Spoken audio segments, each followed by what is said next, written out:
ఈరోజు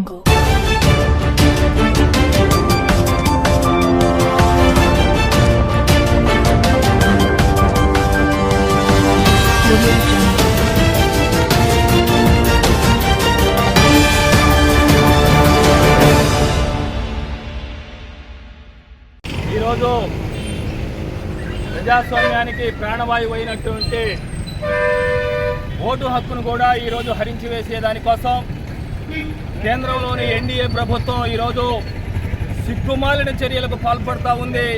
ఇటువంటి చర్యలందరినీ కూడా ఈ దేశ ప్రజానీకం యావత్తు ఖండించాలని ఈరోజు లౌకికవాదులు, వామపక్షవాదులు, ప్రజాస్వామ్యవాదులు అందరూ కూడా కోరుతూ ఉన్నారు.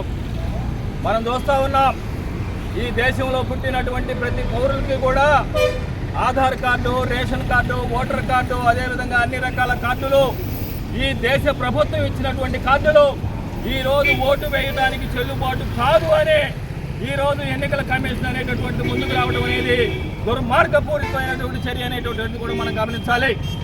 రాజ్యాంగంలో స్వతంత్రంగా, నిష్పక్షపాతంగా ఈ దేశ ప్రజాస్వామ్యాన్ని కాపాడాల్సినటువంటి ఎన్నికల కమిషన్ ఈ కేంద్ర ప్రభుత్వం మోడీ ఆర్ఎస్ఎస్ చేతిలో కొత్త సంస్థగా తయారైందనేటటువంటిది కూడా మనం గమనించాల్సినటువంటి అవసరం ఉంది.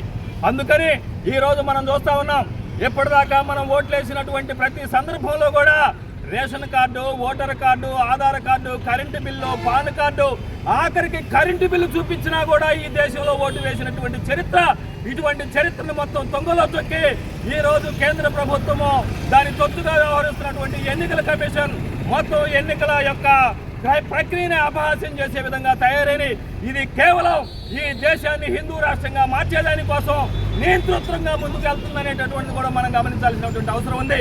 ఎందుకనంటే ఆర్ఎస్ఎస్ అదేవిధంగా బీజేపీ ప్రత్యేక ఎజెండా ఒకటి ఉంది. ఈ దేశం అనేటటువంటిది హిందూ దేశంగా ఉండాలని, ఒకే ఎన్నిక, ఒకే పార్టీ, ఒకే నాయకుడు అనే విధంగా రాబోయేటటువంటి కాలంలో ముందుకు తెచ్చేదానికోసం ఈరోజు ప్రయత్నం చేస్తూ ఉంది. ఇటువంటి చర్యల మొత్తాన్ని తిప్పికొట్టి ఈ దేశ ప్రజాస్వామ్యానికి ప్రాణవాయువు అయినటువంటి ఎన్నికల హక్కుని మనం కాపాడుకునే దానికోసం ఈ దేశ ప్రజలందరూ కూడా ఏకకంఠంతో ముందుకు రావాలని మనందరం కూడా విజ్ఞప్తి చేస్తా ఉన్నాం. మిత్రులారా, ఈరోజు మనం చూస్తూ ఉన్నాం, బీహార్లో జరుగుతున్నటువంటి ఎన్నికలు మొత్తం కూడా ఈరోజు ఎన్ఆర్సీని, సిఐఏని దొడ్డి దారిలో తెచ్చేందుకు జరుగుతున్నటువంటి తంతు తప్ప అది ప్రజాస్వామ్యాన్ని కాపాడేదానికోసం కాదు అనేటటువంటిది కూడా మనం గమనించాల్సినటువంటి అవసరం ఉంది.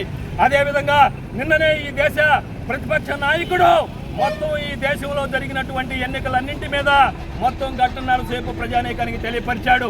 ఒకే నియోజకవర్గంలో 1,00,000 దొంగ ఓట్లు ఉన్నాయంటే కేంద్ర ప్రభుత్వము, ఎన్డీఏ, మోడీ ఈ దేశ ప్రజాస్వామ్యాన్ని ఎంత కూనీ చేస్తున్నారో మనందరం కూడా గమనించాల్సినటువంటి అవసరం ఉంది. దీనికి తొత్తులుగా వ్యవహరిస్తున్నటువంటి ఎన్డీఏ పార్టీలు కూడా ఎప్పటికైనా మీరు ప్రజాస్వామ్యం గురించి ఆలోచించండి.